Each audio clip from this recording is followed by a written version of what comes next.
નમસ્કાર વિદ્યાર્થી મિત્રો, હું અશોક વ્યાસ આપ સૌનું હાર્દિક સ્વાગત કરું છું. મિત્રો આપણે જે લાસ્ટ પીરિયડમાં કેટલાક જે પારિભાષિક શબ્દો સમજેલા એમાં ખૂબ જ ઉપયોગી એવા પારિભાષિક શબ્દો જેવા કે દેવાદાર, લેણદાર, દેવી હુંડી, લેણી હુંડી, વાઉચર એ બધા શબ્દ જે શીખી ગયા અને જે આ શબ્દ એવા હતા કે જે તમને એકાઉન્ટમાં વારંવાર આવવાના છે. તો આજે આપણે કંઈક બીજા શબ્દો શીખવાના છે. આ શબ્દ એવા હશે કે કંઈક અંશે તમે સાંભળ્યા પણ હશે, પણ એનો અર્થ એકાઉન્ટની ભાષામાં તમે જે પહેલી વાર શીખવાના છો.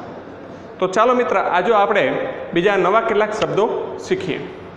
એમાંનો જે પહેલો શબ્દ છે વટાવ. પહેલા શબ્દની વાત કરીશ, વટાવ.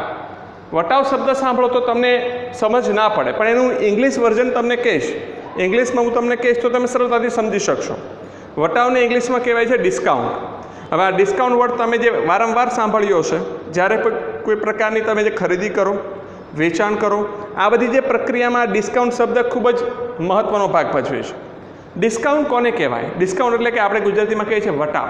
What is meaning of discount? વટાવ એટલે શું? અમુક શરતોને આધીન, કેટલીક શરતો હોય, કેટલીક ખરીદ વેચાણની પ્રક્રિયા દરમિયાન, વ્યાખ્યાને મેં અલગ અલગ ટુકડામાં વિભાજિત કરી છે. અમુક શરતો પ્લસ ખરીદ વેચાણની પ્રક્રિયામાં અમુક રકમ બાદ કરવામાં આવે છે, એને આપણે વટાવ તરીકે ઓળખીએ છીએ.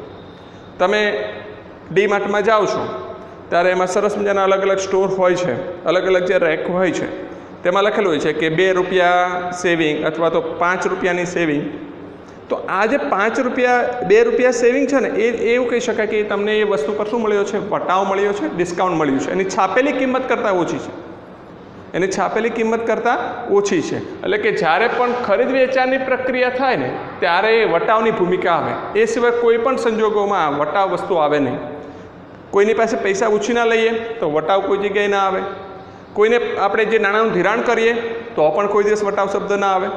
માત્ર 2 જ પ્રક્રિયા દરમિયાન આવે છે, એ પણ એ છે ખરીદ અને વેચાણની પ્રક્રિયા. અમુક ટકા રકમ બાદ કરવામાં આવે છે અને ચોખ્ખી રકમ ચૂકવવામાં આવે છે, ત્યારે બાદ કરેલી રકમને શું કહીએ છીએ? આપણે વટાવ કહીએ છીએ. ત્યારબાદ મિત્રો, આજે વટાવના મુખ્ય 2 પ્રકાર છે, પરીક્ષામાં પૂછાય છે, ધ્યાન આપજો. એક છે વેપારી વટાવ અને બીજો છે રોકડ વટાવ. એટલે આને કહેવાય, ઇંગ્લિશમાં કહેવાય છે trade discount and cash discount. Trade discount એટલે શું? સામાન્ય રીતે આપણે એક સરસ મજાની જે જાહેરાત જોતા હશું, પાર્લેજી, સ્વાદ ભરે શક્તિ ભરે, પાર્લેજી. તો એ જે પાર્લેજીનું જે પેકેટ છે એની વાત કરીએ તો આ પાર્લેજી છે, આ પાર્લેજીનો પેકેટની કિંમત કેટલા રૂપિયા છે? 5 રૂપીસ એની પ્રાઇસ છે. હવે તમે ગ્રાહક છો, શબ્દ સાંભળજો, તમે શું છો? ગ્રાહક. તમે આ વસ્તુ લેવા જાઓ શોપમાં તો તમને આ પાર્લેજીનું પેકેટ કેટલા રૂપિયામાં મળશે? 5 રૂપિયામાં મળશે. હવે આ શોપનો જે માલિક છે, આ શોપનો માલિક કોઈ બીજા વેપારી, જથ્થાબંધ વેપારી પાસેથી અથવા તો કોઈ જે પાર્લેજી કંપની પાસેથી મોટા જથ્થામાં માલ સામાન ખરીદે છે પાર્લેજી. તો આ જથ્થાબંધ વેપારી આ શોપવાળાને 5 રૂપિયામાં નહીં આપતો હોય પાર્લેજી, 5 રૂપિયામાં ના આપે પાર્લેજી. તો 5 રૂપિયામાં આપે તો ગ્રાહકને 5 રૂપિયા વેચે તો આ વ્યક્તિને શું નફો, શું ખોટ? તો જ્યારે પણ, શબ્દ સાંભળજો, વેપારી વટાવ કોને કહેવાય? જ્યારે પણ વેપારી, કોઈ જથ્થાબંધ વેપારી અથવા કોઈ મોટી કંપની પાસેથી પોતાની છાપેલી કિંમત કરતાં ઓછી કિંમતે માલ મેળવે, 5 રૂપિયાનું જે પાર્લેજી એને 4.5માં આપે શોપવાળાને, તો આજે 50 પૈસા ઓછા થયા છે ને, એને આપણે કહીએ છીએ વેપારી વટાવ. બરાબર, એકદમ જે કોન્સેપ્ટ તમારી પાસે હોવો જોઈએ ક્લિયર, કારણ કે વેપારી વટાવ સમજ પડશે તો જ તમને રોકડ વટાવ સમજ પડશે. જ્યારે પણ વેપારી બીજા અન્ય મોટા વેપારી કે જથ્થાબંધ વેપારી પાસેથી છાપેલી કિંમત કરતાં, શબ્દ બરાબર અગત્યનો છે, છાપેલી કિંમત કરતાં ઓછી કિંમતે માલ મેળવે, ત્યારે જે ઓછી કિંમતે મેળવ્યો છે એને આપણે શું કહીએ છીએ? વેપારી વટાવ. તો રોકડ વટાવ એટલે શું? Cash discount. વેપારી વટાવ તો આપણે જોઈ લીધું કે ભાઈ છાપેલી કિંમત કરતાં ઓછી કિંમત, પણ આપણને રોકડ વટાવ એ છાપેલી કિંમત પર જ મળે છે. એટલે શું? દાખલા તરીકે તમારે કોઈ પણ વ્યક્તિને તમે જે વેચાણ કર્યું, હવે ઉધાર વેચાણ પણ કરી શકાય અને રોકડ વેચાણ પણ કરી શકાય, અને એમાં આપણે એવું જોયું હતું કે ઉધાર વેચાણ કરે ત્યારે ગ્રાહક દેવાદાર બને.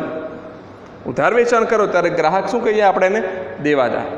હવે ગ્રાહક પાસેથી આપણે રકમ સમયસર મંગાવી હોય અથવા એવું કહી શકાય કે સમય કરતાં જો પહેલી મંગાવી હોય તો એને આપણે કહી શકીએ ભાઈ હું તને 5% ડિસ્કાઉન્ટ આપીશ, તું રકમ ઓન ધી સ્પોટ ચૂકવતો. દાખલા તરીકે તમે સરસ મજાના અનાજના જો વેપારી હો, તમે જથ્થાબંધ અનાજ તમે ખરીદવા જાઓ, તમે છો અનાજના વેપારી, એ શબ્દ યાદ રાખજો. તમે એક સાથે 5 ટન ઘઉં લાવવાના છો. હવે જે વ્યક્તિ પાસેથી તમે લાવવાના છો તમે એને કહેશો કે ભાઈ આ પેમેન્ટ હું 1 મહિના પછી આપીશ, તો એનો ભાવ અલગ હશે. અને કહેશો કે ભાઈ આ પેમેન્ટ હું ઓન ધી સ્પોટ આપી દઈશ, તો એનો ભાવ અલગ હશે. તો એનો અર્થ કે જ્યારે પણ કોઈ ગ્રાહક તાત્કાલિક રોકડની ચૂકવણી કરે, આ રોકડની ચૂકવણી કરે ત્યારે એને જે ડિસ્કાઉન્ટ આપવામાં આવે છે, વટાવ આપવામાં આવે છે, એને કહી શકાય રોકડ વટાવ. તો જે પરીક્ષામાં મહત્ત્વનો પ્રશ્ન પૂછાય છે, લગભગ વારંવાર પ્રશ્ન પૂછાઈ ગયો છે. એક પ્રશ્ન એ પૂછાય કે હિસાબી ચોપડે કયા વટાવની નોંધ થતી નથી? યાદ રાખજો, વેપારી વટાવની નોંધ નહીં થાય કારણ કે એ છાપેલી કિંમત પર જ આપવામાં આવે છે. અને રોકડ વટાવની નોંધ થાય છે કારણ કે રોકડ ચૂકવણી કરો, જ્યારે વ્યવહાર થાય છે ખરેખર ત્યારે તમે એને ડિસ્કાઉન્ટ આપો છો, એટલે એને રોકડ વટાવ તરીકે ઓળખવામાં આવે છે અને હિસાબી ચોપડે નોંધ પણ કરવામાં આવે છે. આ સિવાય પણ વટાવના 2 પ્રકાર જોવા મળે છે. એક છે આપેલો વટાવ અને બીજો છે મળેલો વટાવ. આપેલો વટાવ એટલે શું અને જે મળેલો વટાવ એટલે શું? શબ્દ તમે સાંભળો એનો મિનિંગ તમને ત્યાં જ ખબર પડી જાય. વટાવ એટલે ડિસ્કાઉન્ટ, આપેલો એટલે કે ડિસ્કાઉન્ટ એલાઉ, એટલે કે તમે ડિસ્કાઉન્ટ કોઈને આપો છો. તમે પોતે શોપના માલિક હો, તમે પોતે શોપના માલિક હો અને ગ્રાહક તમારે ત્યાં આવે અને ગ્રાહકને તમે જો ડિસ્કાઉન્ટ આપો, ત્યારે તમે જો ડિસ્કાઉન્ટ આપો છો, તમે લેતા નહીં, તમે શોપના માલિક છો એ તમારે વિચારવાનું. તમે શોપના માલિકો અને જો ગ્રાહકને ડિસ્કાઉન્ટ આપો તેને કહેશો કે આપેલ વટાવ. એટલે આપેલ વટાવ કઈ પ્રક્રિયામાં આવે એ શબ્દ અગત્યનો છે. જ્યારે પણ કોઈ વ્યક્તિ વેચાણની પ્રવૃત્તિ કરે ત્યારે આપેલ વટાવ આવે. બીજો એની કરતાં વિરોધાર્થી શબ્દ બહુ સહેલો અને સરળ છે, બીજો છે મળેલ વટાવ. મળેલ વટાવ એટલે કે ડિસ્કાઉન્ટ રિસીવ્ડ ઇંગ્લિશમાં એવું કહેવાય. જ્યારે તમે કોઈ પ્રકારની ખરીદી કરો અને ખરીદી કરતાં જો તમને ડિસ્કાઉન્ટ મળે તો એવું કહી શકાય તમને વટાવ મળ્યો છે. ડીમાર્ટમાં તમે શોપિંગ કરો છો, તમને એવું લખે છે, જો છેલ્લા બિલની નીચે લખ્યું સેવ ₹200, સેવ ₹200, ₹5 વગેરે વગેરે. તો આજે તમને સેવિંગ કરો છો ને, જે સેવિંગની અમાઉન્ટ આપે છે ડીમાર્ટના બિલની નીચે, એ તમારે એવું કહી શકાય મળેલ વટાવ છે. કારણ કે તમે ખરીદી કરી તો તમને ડિસ્કાઉન્ટ મળવાનું છે. પરીક્ષામાં પૂછાય તો શું જવાબ લખવાનો યાદ રાખજો. વટાવના કેટલા પ્રકાર? ખરેખર વટાવના મુખ્ય 2 જ પ્રકાર છે, 2 જ બતાવવાના છે. આ સમજૂતી ખાતર છે.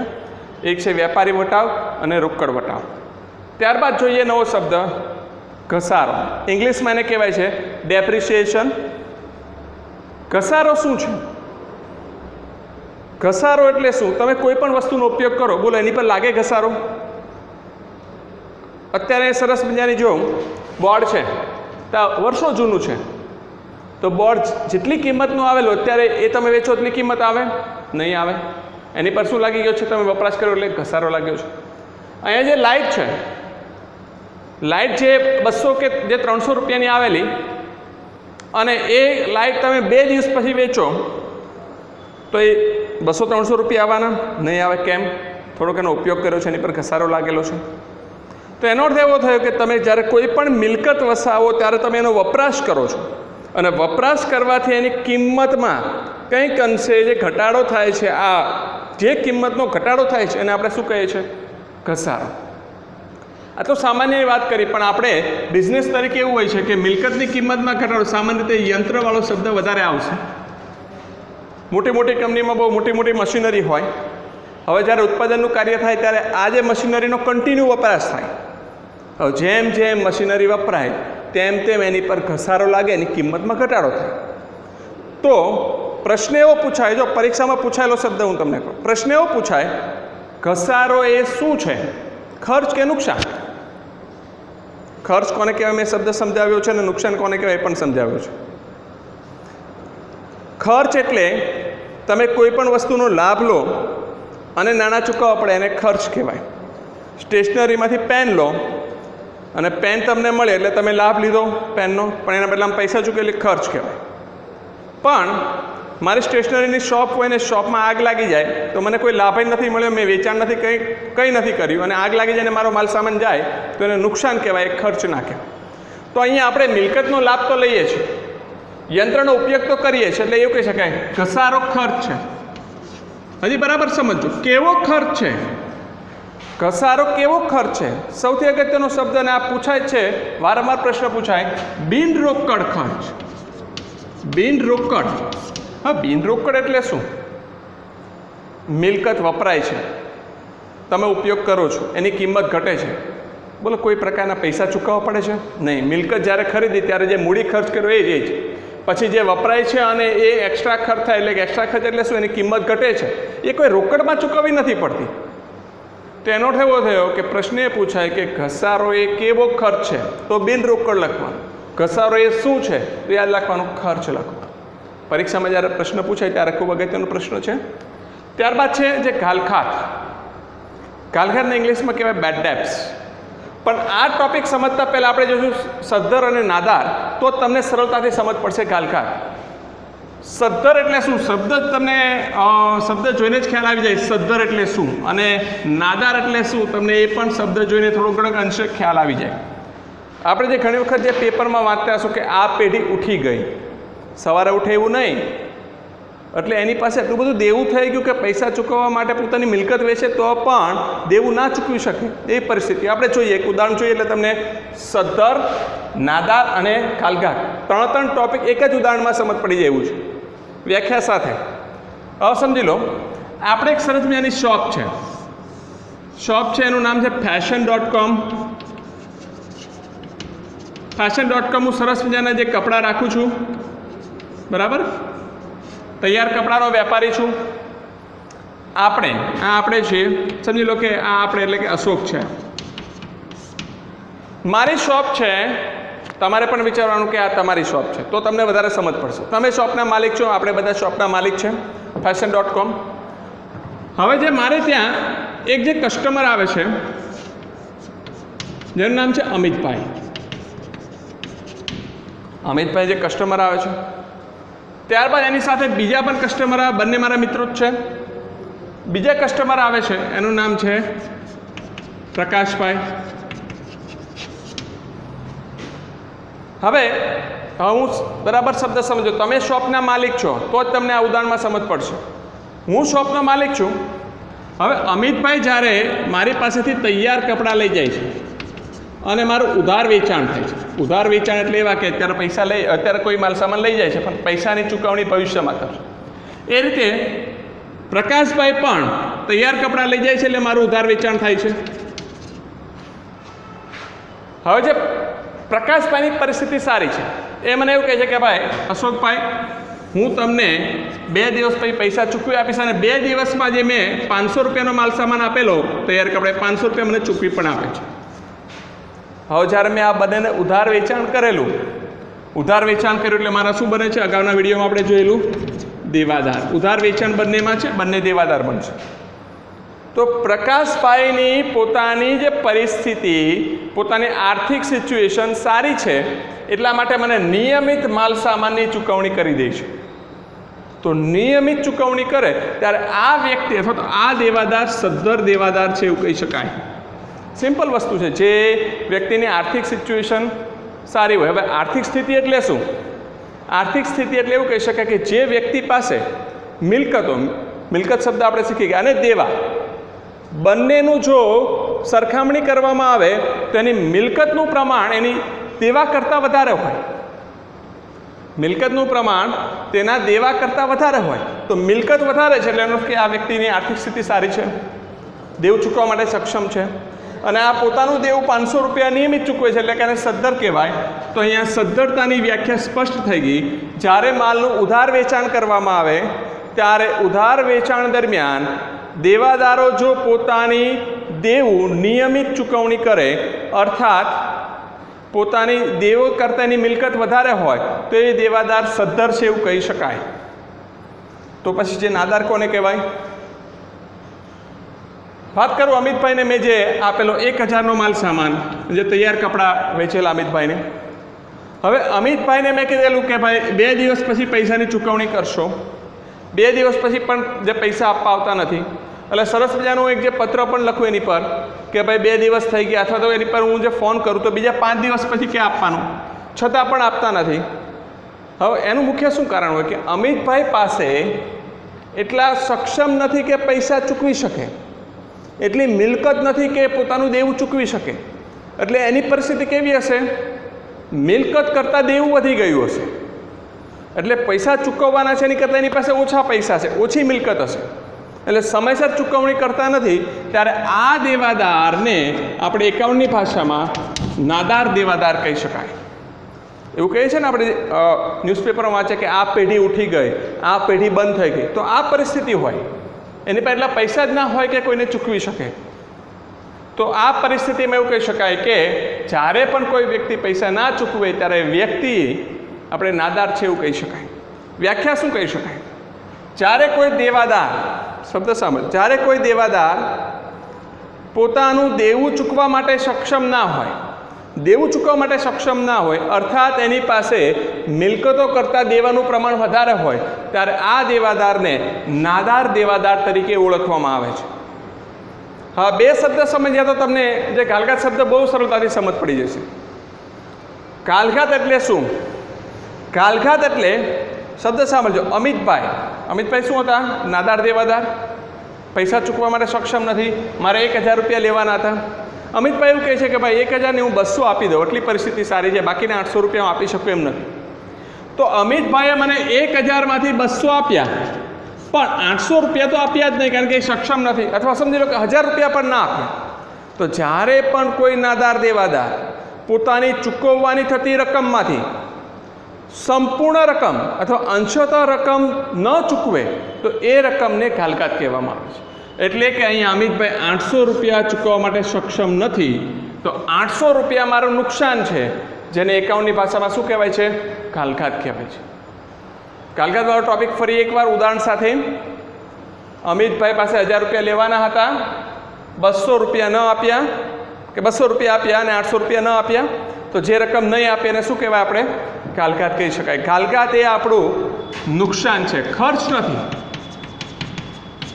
આપણે સ્કૂલની પરીક્ષામાં જે પૂછાઈ ગયેલો પ્રશ્ન છે, કાલઘાત એ શું છે? તો અમુક વિદ્યાર્થી લખી નાખે કાલઘાત એક ખર્ચ છે. ક્યાં ખર્ચ? નુકસાન છે, પૈસા આપતા નથી. હવે બીજો શબ્દ નથી લખ્યો, પણ તમને આવશે એકાઉન્ટમાં, આગળના બીજા ચેપ્ટરમાં પણ હું સમજૂતી આપી દઉં. કાલઘાત પરત.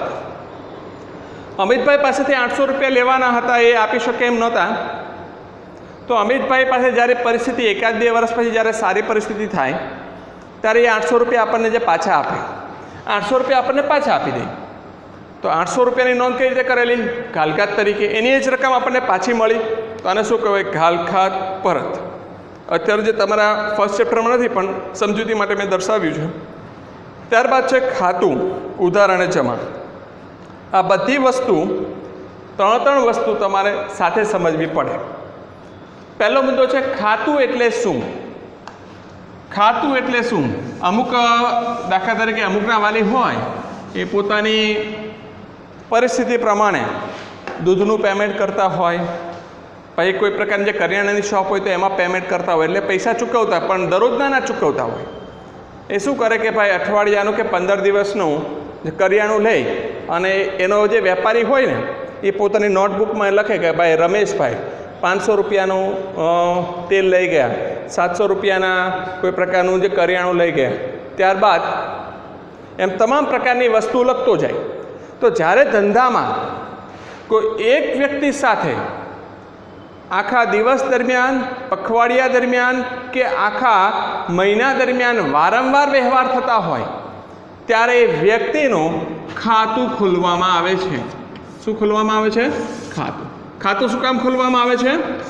જ્યારે કોઈ એક વ્યક્તિનું કોઈ એક ધંધા સાથે વારંવાર વ્યવહાર થતા હોય એટલે એવા વ્યવહાર થતા હોય કે કોઈ વાર જે પૈસા આપી જતો હોય કે ભાઈ ચાલો ભાઈ અઠવાડિયાના કેટલા પૈસા થયા તો કે ભાઈ જે 2000નું કરિયાણું છે તો 2000 રૂપિયા આપી જાય તો એની પણ નોંધ કરવી પડે, અને અઠવાડિયામાં 5 વખત વસ્તુ લેવા જાય તો એની પણ નોંધ કરવી પડે. તો એક જ વ્યક્તિ સાથે બધા વ્યવહારનો મારે સારાંશ જોતો હોય કે આખા અઠવાડિયામાં પખવાડિયામાં આખા મહિના દરમિયાન કેટલાનો માલ સામાન લઈ ગયો અને કેટલા પૈસા ચૂકવ્યા એનો સારાંશ જોતો હોય તો મારે ખાતું બનાવવું પડે. તો ખાતું કેવું હોય? ખાતુંમાં 2 બાજુ હોય. જો આ વચ્ચેનો ભાગ છે, બરાબર, શબ્દ સમજો, તમારા માટે નવું છે. 2 ભાગ છે. આને કહેવાય ડાબી બાજુ અને આ બાજુ કહેવાય જમણી બાજુ. ખાતાનો નમૂનો એવો હોય છે કે જે પહેલી કોલમ હોય એમાં તારીખ લખાય, ભાઈ આ તારીખ એટલો માલ લઈ ગયા વગેરે વગેરે. અહીંયા લખાય વિગત, ભાઈ શું લઈ ગયા છે, તેલ લઈ ગયા છે, પછી કોઈ પ્રકારનું જે કરિયાણું લઈ ગયા છે, પછી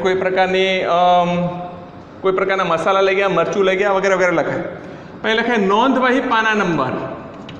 આ અત્યારે નહીં આવે, નોપા લખું છું, જ્યારે આગળના આપણે ચેપ્ટરમાં ડીપમાં ચર્ચા કરીશું. અને જેટલી રકમ હોય તે લખવાના, રકમ રૂપિયા. એટલે આ ડાબી બાજુ છે જેને ઉધાર બાજુ પણ કહેવાય. ડાબી બાજુને ઉધાર બાજુ પણ કહેવાય. એની કરતાં વિરુદ્ધ બાજુ જમણી બાજુ જેને શું કહેવાય? જમા બાજુ. સેમ ટુ સેમ નમૂનો જ છે આ બાજુ. તારીખ, વિગત, નોંધ વહી પાના નંબર નોપા ને રકમ રૂપિયા. તો ખાતું શું કામ બનાવો? મેં કીધું જ્યારે એક જ વ્યક્તિ સાથે અસંખ્ય વ્યવહાર થતા હોય ત્યારે એનો સારાંશ જાણવા માટે વેપારી પોતાના ચોપડે ગ્રાહકનું ખાતું તૈયાર કરે છે. ગ્રાહકનું ખાતું તૈયાર થયું, પણ આ ઉધાર અને જમા એટલે શું? જ્યારે કોઈ વેપારી ડાબી બાજુ નોંધ કરે, ખાતાની કઈ બાજુ? ડાબી બાજુ. મેં કીધું ડાબી બાજુ નોંધ કરે એને ઉધારવું કહેવાય છે. અને આ જ વેપારી જ્યારે કોઈ જમણી બાજુ નોંધ કરે, જેને કહેવાય જમણી બાજુ કરવું એટલે શું કહ્યું? જમા કરવું કહેવાય છે. આનું સરસ મજાનું 8મું ચેપ્ટર છે, અને ખાતાવાળી જે ખતવણી, એમાં ખાતું એટલે શું અને ઉધાર બાજુ કઈ રીતે નોંધ કરાય, જમા બાજુ કઈ રીતે નોંધ કરાય એની પણ સમજ મેળવીશું. મિત્રો, આજે આપણે જે શબ્દો શીખ્યા છે ખૂબ અગત્યના શબ્દો છે. એમાં ખાસ કરીને વટાવ એ તમને બધા જ દાખલામાં આવવાનો છે. એટલે વટાવનો મુદ્દો ના સમજો હોય તો ફરીથી આ વિડીયો જોઈ લેવો, જેથી કરીને તમને સમજ પડી જાય. છતાં પણ આ મુદ્દા બાબતે તમને કોઈ પ્રકારનો પ્રશ્ન હોય તો નીચે દર્શાવેલી જે કોમેન્ટ બોક્સમાં તમે જે પ્રશ્ન પૂછી શકો છો, હું ચોક્કસ એનો જવાબ આપીશ. Thank you very much.